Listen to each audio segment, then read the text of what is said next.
And we are live. Welcome, mystery and thriller fans. I'm your on-air host, Sara DiVello, and I am so excited to welcome back the incredible best-selling author Isabella Maldonado here to give us the inside scoop in this special pre-launch event on book 3 of the Nina Guerrera series, The Falcon. Isabella, welcome back. Tell us about The Falcon. It is so great to be back. And writing The Falcon was so much of an adventure for me because I had to do a mountain of research to really pull in something different and make different elements that are something I've never written before. And the early reviews are in from Goodreads and NetGalley, and people do seem like they really are responding well to it. Yay! Well, I know I love the books 1 and 2, and I did get a special sneak peek at this one. So I'm so excited to get the inside scoop, get all the delicious deets from you, Captain Maldonado. So we're going to get into it. But first, I just want to welcome everyone. So we're broadcasting live to 6 different destinations, as we always are, across Facebook and YouTube. So no matter where you're watching from, you're in the right place. This is the right time. It's Mystery Monday. And I'm giving you my handpicked featured authors, and you get to ask them anything. So ask Isabella about this Nina Guerrera series. Ask her about her writing process, The Falcon, the movie that JLo is adapting for Netflix. Oh my gosh, I got so many questions. I'm so excited. Let's dive in. Leisha Haney, welcome to the conversation. She says, hello, ladies. She's joining us live from Texas. Liza Fleisig, welcome. She says, yay. We have a mystery watcher. We're broadcasting to two private Facebook groups, so you can stay mysterious. This is Mystery and Thriller Mavens after all, or you can enable privacy settings and let us see who you are. Your choice. Saying stop it, the new one. Yes. Me too. Leisha saying congratulations and happy pre-launch. So let's pause there, Isabella. How you feeling the day before launch? How are you feeling here with Nina book 3? It is it's a wonderful feeling. It's like it's like you're sending your kid off to first grade and you're hoping everybody likes your kid. And it's one of those things. It's like, but you've done everything you can. You've made sure that his hair's combed and his clothes are all good. I mean, you've done everything you can, but then your kid has to go out. So that's kind of that's that feeling that you have. Yeah, because it's such a vulnerable feeling. And especially, I wonder does it feel more or less vulnerable knowing that your kid loved everybody in book 1 and book 2, and here you are in book 3, you're hoping they love the kid as much. Yes. So does it feel more or less vulnerable? Maybe a little bit more. I mean, okay. I think that for me, making sure that the second book lived up to the first one was, the most stressful. And really, like in the first book, I kind of, you kind of see who she is, who my character is. In the second book, it kind of tells her story, her backstory. And in the third book, you get to see her future. Yeah, so I see how that is both different, but similar too in terms of the vulnerability, but then the story changing. Bonnie, welcome to the conversation. She says she is looking forward to opening her Kindle tomorrow to find the book. Yes. Unfortunately, it won't be there till June 28th. Till June 28th. So we got one more week. One more week.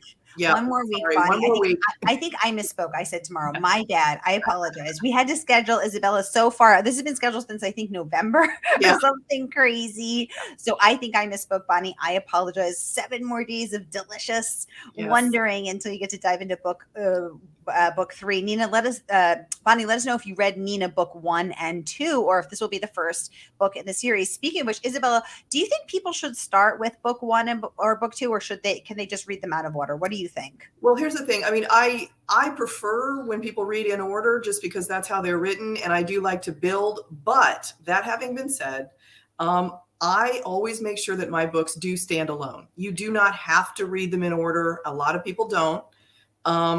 But to me, there is always like I like it when my characters have lots of secrets. So each book has a huge secret that you didn't know, and you find out in each book. And so in a way, if you read the third book first, you kind of know her secret a little bit, kind of thing. So it is, I like it better, but it's not necessary at all. Ooh, okay, yeah, and I think you do a really good job of referencing Nina's backstory in each book. So I've read all of them, and I keep getting to know Nina a little more in different ways with each book, but you also do make sure that everyone feels included. So I think you do a great job. Kathy, welcome to the conversation. Yes. Joining us from Texas, she said secrets, delicious. Exactly. Yes, indeed. Secrets are so delicious, and Nina has more to share. So I love that you keep continuing to unravel that. Now, Isabella, are you thinking already of the secrets that Nina will continue to reveal, or in the next books, or do you just let that unravel as she comes to you? Well, a little of both. There are potential secrets for the future in a potential future book, but I do like to make sure that everything is completely satisfied at each time. So yeah. Exactly. Liza saying, definitely don't wait to read The Falcon if you haven't read the others yet, because this one is crazy, crazy delicious. Yes. Um, Now, Isabella, for those you clearly have some fans in the audience. For those who don't know you yet, so Isabella was the first Latina woman to make captain in her police department. She had a wonderful, successful career as a police officer. She was handpicked to go to the FBI Academy in Quantico, which she did. Isabella, has your real life crime solving experience informed and deepened and ripened your work on the page through Nina and with Nina? Yeah, I think it has a lot to do with it. I was on the force for 22 years. So that's a lot of time. And it's almost like you get to do a deep dive on human nature, the nature of crime, the nature of people who commit crimes and victims of crimes. In my books, I also like to make sure that I pay careful attention to crime victims as well. So that people understand, it's not exploitative. People get the ravages and the results of crime. I think sometimes people may be concerned that there's not enough attention paid to the victim, and I make sure that I do. And that's just because of having dealt with so many victims and having dealt with the aftermath of crimes that get committed. In addition to that, also getting to deal up close and personal with criminals.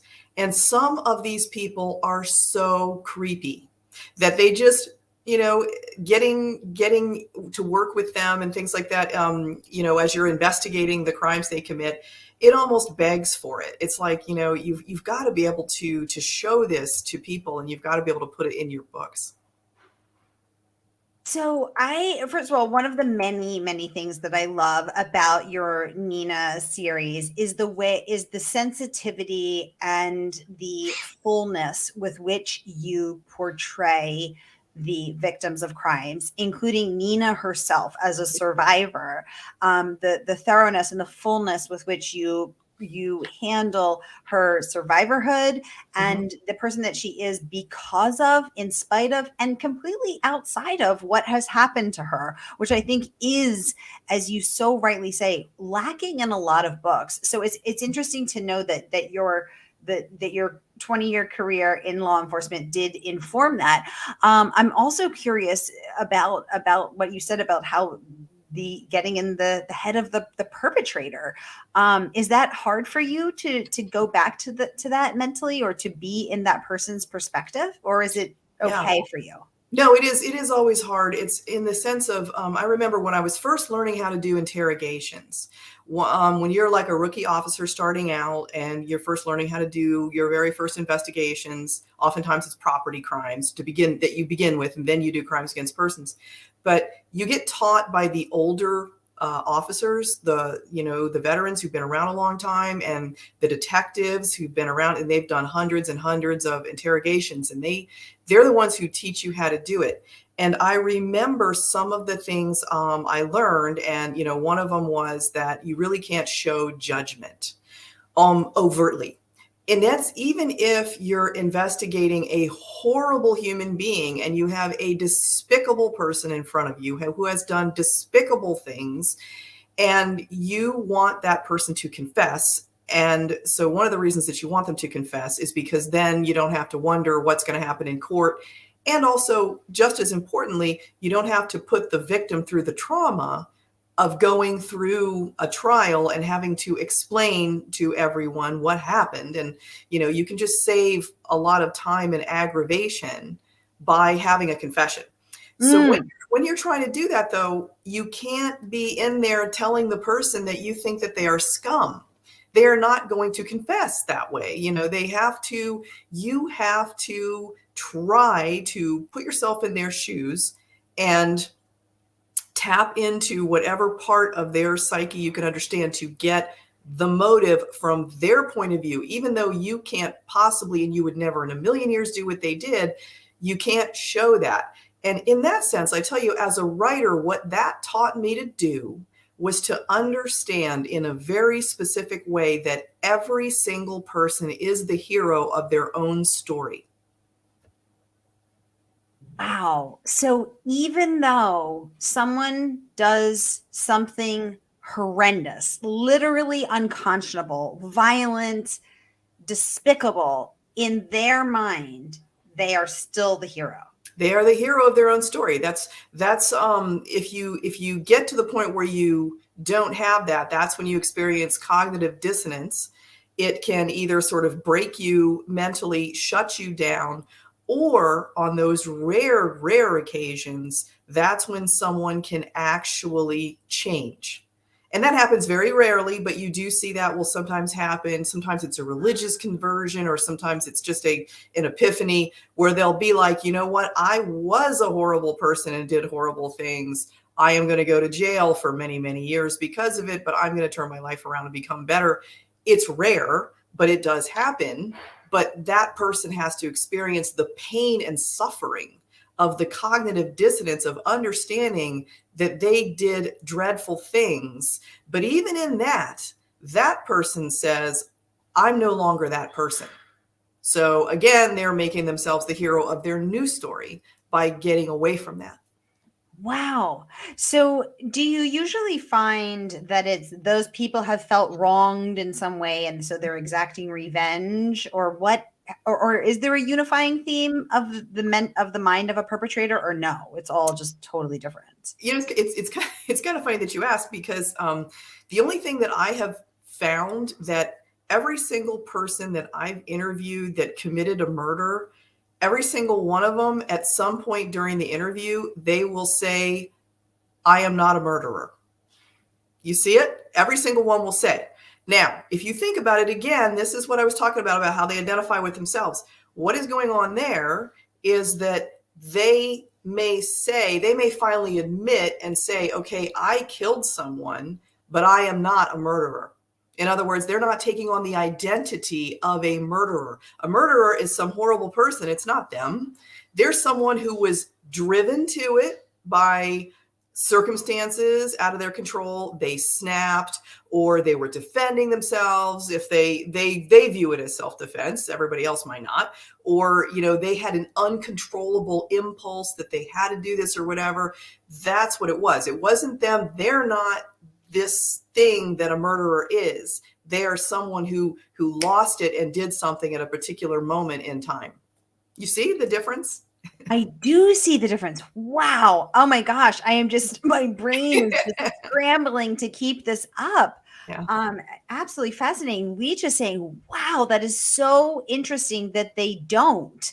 Yeah. Leach, I totally agree. We have so many great questions pouring in, and I want to get to every single one of them, Isabella, because they are just queuing up. Everybody wants to talk to you. I'm so excited. Let's get into it. Cool. Kathy saying, wow, great accomplishments in your career. I'm looking forward to reading how it informs your work. Me too. Oh, hey, Jess Kalebi joining us us from Australia this morning. Jess, Oh, welcome to the wow. conversation. So Jess is my Australian sister from another mister from when I lived in Australia, and we have a mystery book club with the two of us and a few other family members. And she would like to know, Isabella, do you ever feel like you're researching and looking at so many different angles for your book that you now look back on real life cases thinking how you could have done it differently? Just great question.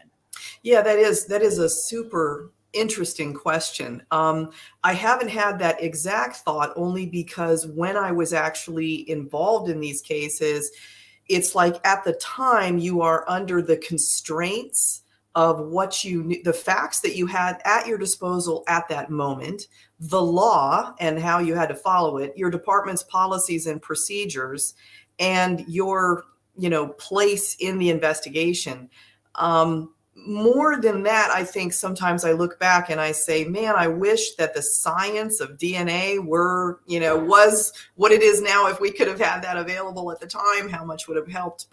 Or I look back on hindsight and say, wow, I just wish so much that I had been able to figure this out faster or something like that. But yeah, I do. I understand the question. It's just, it's hard when you're in the middle of it and you feel like you're in the middle of a storm. I like the analogy. I get it when you say it that way in the middle of a storm. And we have chosen to read all of your books for our book club, Isabella. So I can Oh, say good. that Jess has read them and we have discussed them Oh, at very deep length. So you're talking to a true fan here in both of us. Okay, let's hop over. Leisha saying she loves your Nina Guerrera series, Isabella. Leisha, let us know what you love about it too. And Leisha has a question. She wants to know, Isabella, do your book characters talk to you? And if they do, have you ever had to change something in the story because of it? Great question, Leisha.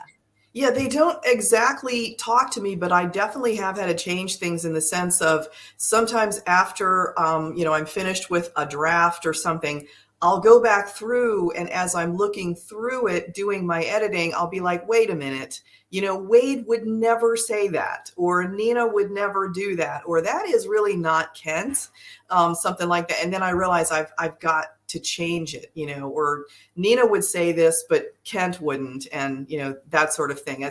That's more of it, more than like hearing them, coming into my head. It's more of I go through afterwards and I spot that. Ooh, let's pause there and go a little deeper, even more, just because I'm fascinated and want to know more about this too, Leisha.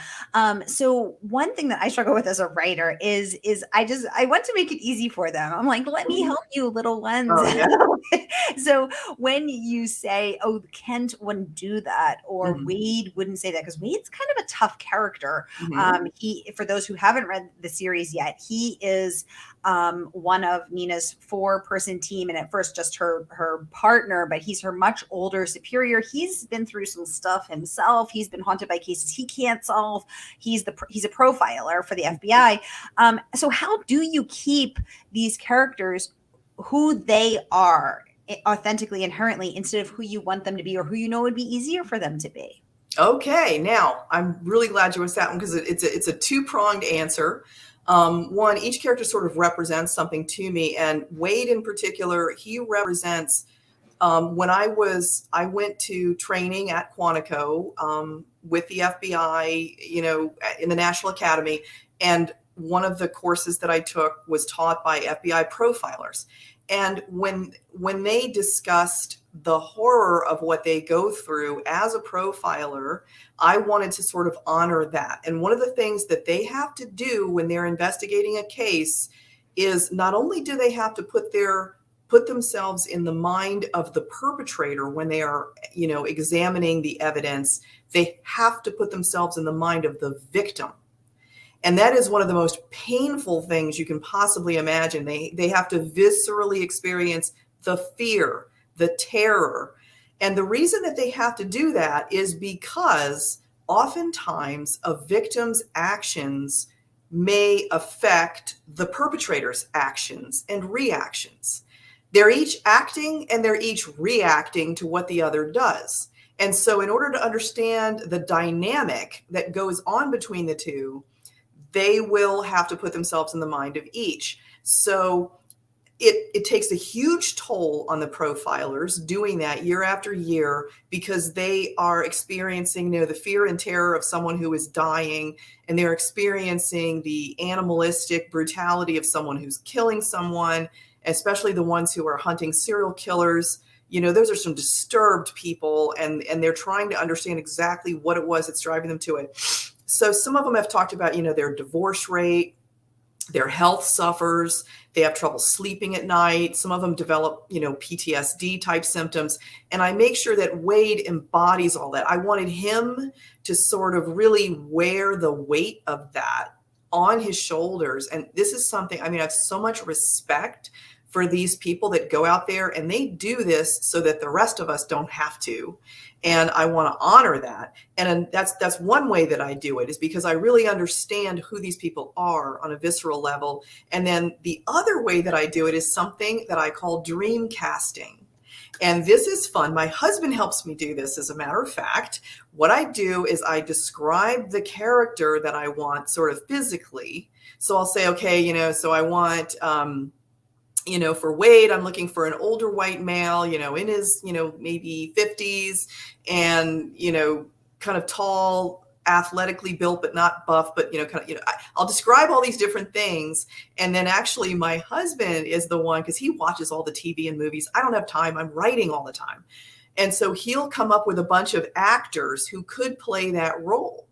And so once he'll sometimes he has to show them to me. Other times I know who the actors are right away. And then once I hit upon the right characters, the right actor who would play the character, I'm like, that's it. And then all of a sudden I feel like I have a different avenue into that character. Suddenly I understand this is why great actors earn whatever they get, because they do such an amazing job of embodying a character, that when I see the actor and I think of them in that role, I can put it up on my screen, and I look at that person sometimes, and helps me tap into the character that I'm writing, and that helps me stay true to that character. Oh, I love that. I love that. So who is Wade in your mind? In my mind. In my mind. Okay. Yeah. He is, oh my gosh. Okay. I know I can think. This is really bad. Indiana Jones, but younger. Oh, Harrison Ford. Harrison Ford. No. He's a younger Harrison Ford. Okay. I was going to say, what about a Billy Bob Thornton? But Billy Bob is like too tortured, too much. Yeah, I know. You know what? Billy Bob Thornton was in the running. Actually, he was one of the ones that my husband brought up. See how good you are? He was one of the ones that my husband brought up. He's like, what about Billy Bob Thornton? And I kind of said the same thing you did. I'm like, oh, I don't know. But then, looking at like Harrison Ford in his 50s, I'm like, okay, yeah, this is it. This is the right one. So yeah, because I was also thinking, what about Woody Harrelson? But no, I think he's too. You know what? Here's the thing. Woody Harrelson. I think that I used a younger version of him as the Cypher. Oh my God. I totally picture that. Oh, you mean back when he was in his EMT, or I don't want to give it away. Yeah, back when he was in his prior career. Yeah. Where they first crossed paths. Oh my gosh. I could totally picture that. Yes. Yeah. Oh my gosh. I love that Billy Bob with Thornton was also. He was. See, you know that you're channeling, but this is good for me, because it means that I've written the characters well enough that you actually have your own mental picture of who might possibly play them. Oh yeah, I encourage that. Very clear picture. I'm such a visual person. Me too. Just saying that is so good. I love that. Okay. This is fascinating. Okay. Jess, thank you so much for watching all the way from Australia. I don't know what time of day is it there in Australia. I don't know. It's let's see, it's 14 hours ahead, so it's 9:30 a.m. Oh, okay. In Brisbane, but Jess isn't in Brisbane anymore. Now she's in Central Australia, so I'm not sure what the time zone is there. Just let us know what time it is. It's tomorrow morning though, so hopefully it's going well over there.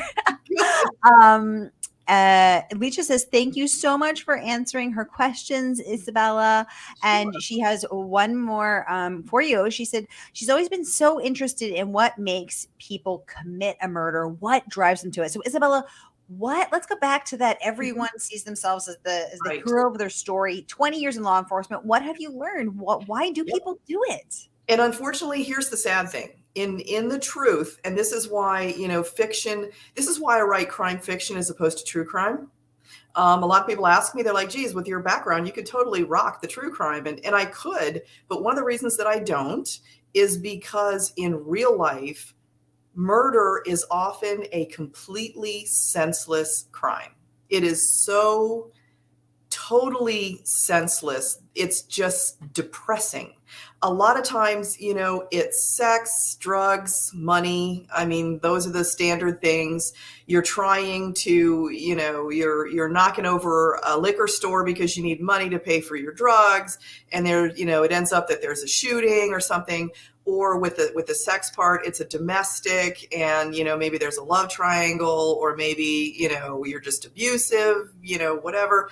I mean, these, unfortunately, the overwhelming majority of the murders that are committed, that police investigate, at least in the United States, it's just senseless violence, and a lot of times, the you end up with collateral damage, people who aren't even the targets, like in drive-by shootings or gang violence or whatever, or robberies. People end up getting killed, and they aren't even the object of any murder attempt or any plotting or planning. I mean, a lot of times it isn't carefully plotted or anything like that. And so that's one of the reasons why, with crime fiction, I can, create something that there's a reason behind it, because that was one of my great frustrations in working in law enforcement is there's just no reason for it. Why did you have to kill that person? There's no reason. Now their life is over. Your life is ruined.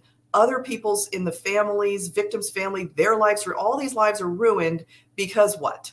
Because, something stupid, like he was wearing a pair of sneakers that you wanted. I mean, it was just like something really stupid.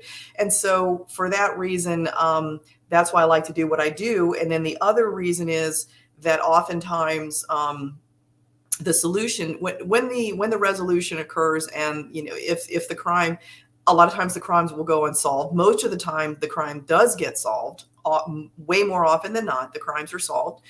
But even when they are solved, it isn't like it's satisfying. There's no resolution that makes anybody feel like, okay, good, something good happened. It's just kind of, everybody's just depressed because, again, you can't bring back the person. So that's another reason that I like fiction, because I can make things turn out the way they should instead of the way they do. Wow. Okay. I understand what you're saying. That it's giving you the outlet and possibility for resolution and closure and justice and fairness in a way that sometimes you couldn't get in real life. Oh, I love that, Isabella. That makes sense to me. I totally get that. Okay. Oh, Jess is letting us know it is 9 a.m. where she is tomorrow, so Tuesday morning.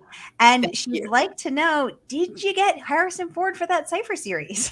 No, and it's not my job. It's not been cast yet. That role has not been cast. So I don't know. I'm not in charge. Harrison Ford, if you're watching, you were one of my first crushes after I saw Star Wars, and I would love to see you as a young, handsome Wade. That's Mr. Ford. So maybe this will go viral, and this will be how Harrison Ford gets cast to be J-Lo's partner. I'm just putting it out there. I'm putting it out to the universe. I like that. I like that.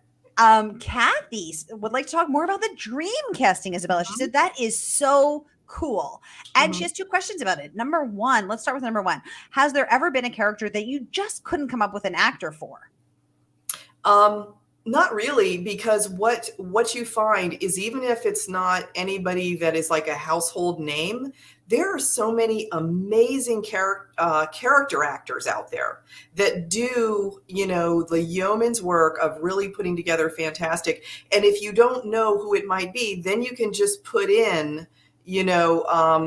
red-haired male 30s actor or something. And then you can, it will produce IMDb pages and, and Google searches, that will give you a tremendous amount, to choose from. so that even if you don't know the person, and then it's kind of fun because then you pick someone and then you can kind of become their fan in a way. You're like, oh, this person is great. And then I didn't know, and look at the movies they've been in, or, whatever. And it is kind of fun. That is so fun. That Yeah. is so fun. Yeah. And Kathy's follow-up question is, do you share with your readers who you picture, or do you let them figure it out for themselves? Great question, Kathy. What's funny is I used to not ever do it because I guess I was concerned that somehow that would be a problem or something, but I don't really see the problem, so now I'm willing to share it. And I'll tell you, I'll give you guys another hint. Another character that's really fun for me. So I write another series, the Veranda Cruz. She's a homicide detective based in Phoenix. And so that is another series I write. And in that series, she has a sort of a senior homicide detective who kind of shows her the ropes, like what I was talking about, where you learn how to do it from the older ones. And so this guy, the character I had in mind for him was Sam Elliott. And what happened is, but again, a little bit younger Sam Elliott, but Sam Elliott. And what I did was I wrote him and I described, his big, thick mustache, the silvery mustache and the black brows and everything. And then I had him talk, and I mentioned his deep rumbling baritone. And again, it was like channeling Sam Elliott. And he's such an amazing actor that he brings a certain vibe to everything he does. And since the story was set in Phoenix, even though Phoenix is a big city, it's the 5th largest city in the country, but it's still West. It's like Western. It's out, so I gave him kind of a Western vibe, even though he's a city guy and wears a suit. But what's funny is I must have done this well because I was at a book talk for that series, and I mentioned that I did dream casting, but I didn't say who, and someone stuck their hand up and said, "Oh my gosh, was that Sam Elliott that you?" And I was like, "Oh my gosh, that's amazing." And I had to, I'm like, yes, you got me. But that's good though, because again, that means that that's someone who is has come into the reader's mind in a very real way. Oh, I love that. I love that. Kathy, thank you for the great questions. Isabella, thank you for these great answers. Okay, I'm just making sure I didn't miss anybody's question. I'm scrolling back. Okay, so Alicia would like to know, Isabella, did you? I don't think I asked this yet, but maybe I'm losing my mind. Do your book characters talk to you? And if they do, have you ever had to change something in the story because of it? Well, yeah. Now we did go over it, but I will just add though that sometimes, especially if you have someone with as strong of a personality as, let's say, a Sam Elliott type, that sometimes I would change lines of dialogue based on, I'd be like, Sam wouldn't talk like that. If I've written, it sounds more like something I would say and not like something, and again, it's much easier with the dream casting. It's much easier to really inhabit those characters. And even at the level of dialogue, you can make your dialogue a lot more compelling and individualized so that your characters don't sound like all the same person. Ooh, thank you so much for letting me know. I couldn't remember. I want to make sure I get to every single person. So I'm just going back through them. Andrea, welcome to the conversation, saying, I can't wait to read this new book. Andrea, you are going to love it. You are going to love it. Licha also is saying she can't wait to read The Falcon. You guys are going to love it. It's so good. I just love Nina so much. And I love this character and I love the series. Bonnie, welcome to the conversation. She would like to know, Isabella, do you work at all currently with law enforcement, such as in a consultative relationship, because of your experience? Now, Isabella, you are a frequent commentator on TV. Tell us all about that and any other consulting work you may do.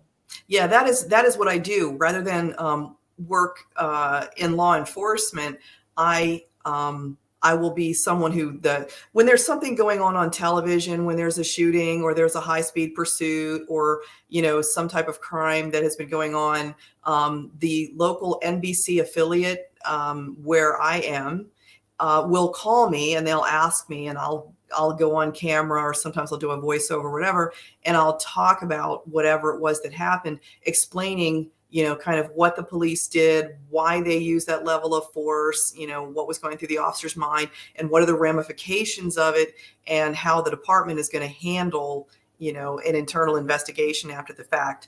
They like to talk to to me because I'm retired. So therefore it isn't like, you know, you always see they have the PIO or the public affairs officer or whatever. They will give kind of the company line, you know, and I had that job at one point. At one point I was my department's spokesperson, and I did do that job, and it is really constraining, and it's really hard to have to really toe the line. But now that I'm retired and I'm not affiliated with any department anymore, I can sort of speak objectively. And having been a captain, I had to discipline officers who did not follow the rules. And also I had to oversee investigations and kind of had like a more of a bird's eye view of how an investigation is run. And then after the investigation's completed, how it is examined, and then what is drawn from that can be used in the future to improve how the officers do their jobs. Ooh, that is fascinating. I love getting this inside glimpse into not only what it's like to be a police officer and a captain, but also this prior chapters of your career, Captain Maldonado, before you became the best-selling author of these fabulous, fabulous books. So thank you so much for all of this. Let me make sure I didn't miss any of these questions because we got so many. Ooh, okay. Oh, this is a good one. Leisha would like to know, was there a person that has scared you the most? Yeah, does anyone still yeah. Oh yeah, you know, there were a few. One, there were two different ones I can think of on the job, and one was a more of a physically, you know, intimidating guy. And this guy, he was high on meth, and he was completely out of his mind, and he was huge. And you know, they feel no pain and everything like that. His wife had a baby recently, and she was holding the baby. They'd had a domestic. She called the police. She grabbed the baby. She was when I got there, she was standing kind of in the door of their apartment. He saw the police. He saw the marked cruiser coming. This is when I was still a patrol officer, and he ran, you know, sort of across the parking lot. So I kind of got in the middle, and I ended up, I mean, I'm standing there, and she's standing behind me holding the baby, and he's standing in front of me, like howling at the moon. I mean, just foaming at the mouth. I mean, he was completely insane. And I realized that it's just down to me. And this guy was like 220 pounds, 6'4" of, you know, pure rage and insanity. And, you know, I called for backup, but backup was taking a while to get there. And I realized it was just me. And here's what's kind of funny is I thought, you know, if this guy really charges at me, and this is way, way a long time ago, we didn't have tasers. We didn't have, you know, you had like a stick and you had a gun, and that was, you know, and your handcuffs. That was kind of it. Maybe some pepper spray, and this guy was not going to be bothered by that. So it was like, oh my gosh, if this guy tries to come through me and get the baby, I have no choice. I'm going to have to end up using lethal force because I can't see how else to stop him. But what I ended up doing instead, he started to charge, and I just yelled at him to stop. And I don't know whether my voice hit a certain note that reminded him of his mother or something, but he stopped in his tracks. And, you know, I told him to get down. He got down. Told him to put his hands behind his head. He did. And this never happens with a meth addict. I don't know what he was doing or why that happened or whatever. One of my angels must have been looking after me. But soon after that, my backup did get there, and we ended up getting him, you know, in cuffs. And then he ended up breaking bad, though, after that. He went completely berserk, and it took 4 of us to hold him down after that. But in that initial thought, I remember thinking to myself, you know, I do not want to have to do this, but I will do what I need to do to protect the baby, because the baby was right there behind me. Why the mother didn't run inside and lock the door, I do not know, but she stood there with the baby in her arms. I have no idea why people do what they do. So that guy, that scared me more than anything, just because I was thinking of what I might have to be forced to do. And then another guy scared me. He was one who I was interviewing, and he was just so creepy that it's like when you know you're talking to a sociopath or a psychopath, you know, it is, you look in their eyes and it's just empty. It's just dead. And this is something that actually I wrote about in A Different Dawn, where I talk about that the perpetrator had the eyes of a snake. flat, dead eyes. And it's funny because my books have been translated into 20 languages. And one of the languages actually is Czech. And what's interesting is that the Czech version of A Different Dawn, they love that line so much, they called the book Snake Eyes. That's Hadi Ochi. I'm not sure I'm pronouncing it properly in Czech. That means snake eyes. And that is what they ended up calling, because it was like they loved that so much. And I can see why. It's a really cool representation, and it'll make the hair stand up on the back of your neck when you look into someone. It's almost like they have no soul, and you realize that they are capable of anything. There is no depravity they will sink to that is too low. Wow. Wow. Now, how often when you're investigating a murder or any crime, do you look into do you have that snake eyes, dead, flat moment? Because I remember reading that in A Different Dawn, and I don't think I don't think I've met someone whose eyes are like that. I must not have crossed paths with a sociopath or a psychopath where I've never looked in someone's eyes and had nothing be there, just totally flat. And I remember pausing on that line and trying to visualize what that would be like. And I feel like I could because of your descriptive writing. But how often did you find that the perpetrators had that dead flat affect, or versus just a rage filled, the meth guy affect? The rage was a lot more common. Actually, and this is, I actually put this in a Different Dawn also. I mentioned this because I did all the research for it, is that a true sociopath or psychopath, actually the correct terminology this day and age is antisocial personality disorder is what it's called. That's, the proper term in the DSM-4 manual, or 5. I'm sorry, we're DSM-5 now. Anyway, it turns out that from what they have been able to determine, the best estimates they have, someone with antisocial personality disorder only makes up anywhere from 1% to 3% of the population. So they are quite rare, a true one, because they aren't wired properly. It's like their brain is wired differently, and they are quite rare. However, depending on the study and which study you look at, they make up anywhere from 50 to 75% of the prison population, even though they're only 1% to 3% of the total population.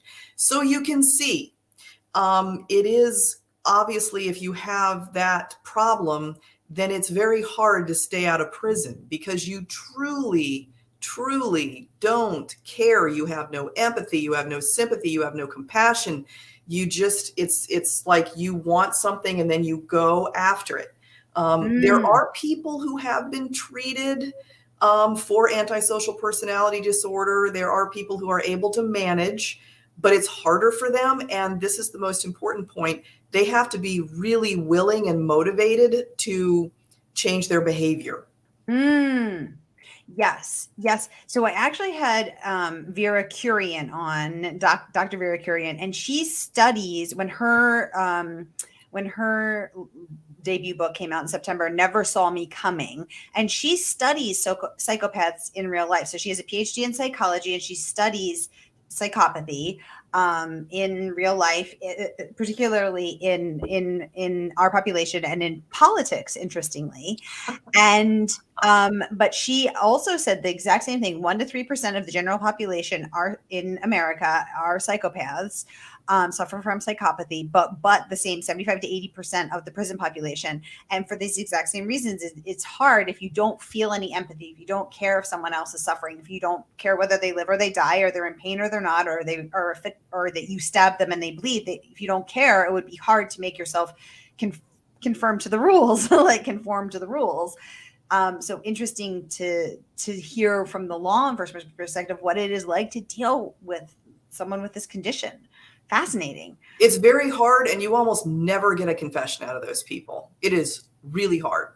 Wow, because they would see themselves still as the hero.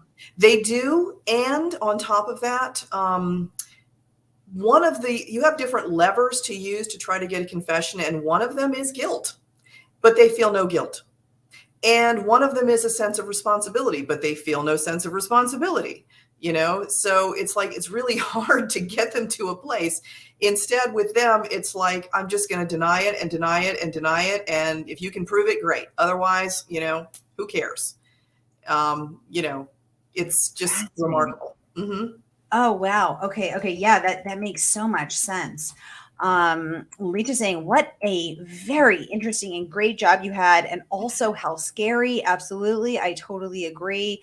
Thank you so much for the great question. Oh, hey, Tracy Clark. Welcome to the conversation. Tracy. Award-winning author Tracy Clark in the house. Yikes. Tracy's speaking for all of us here. That sums it up, doesn't it?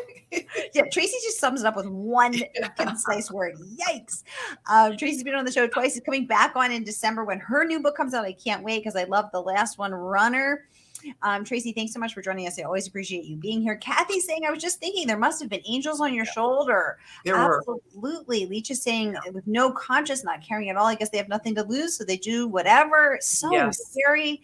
Totally agree. Yes. Oh my God. I just looked at the clock and realized we are way over time because we're time when you're having fun. But Isabella, I have loved every single delightful moment of this. It is fascinating to talk to you. I could talk to you for days. I feel like, y'all, the book is out next Tuesday. So pre-order it now. You are going to love the Falcon as much as I did. So here's the link. I'm popping it into the comments. Pre-order from our favorite woman-owned bookstore. If you order and you DM me your receipt, I will send Isabella some of my homemade book plates and have her sign them to you. Okay. So with a personalized secret message. So everybody pre-order right now. Here's the link. Click, click, click. Pre-order. Send me that receipt. Facebook, Twitter, Instagram. I'm everywhere. So DM me your receipt and I will get you a book plate. Isabella, what a pleasure to have you on. It is always so freaking fascinating to talk to you.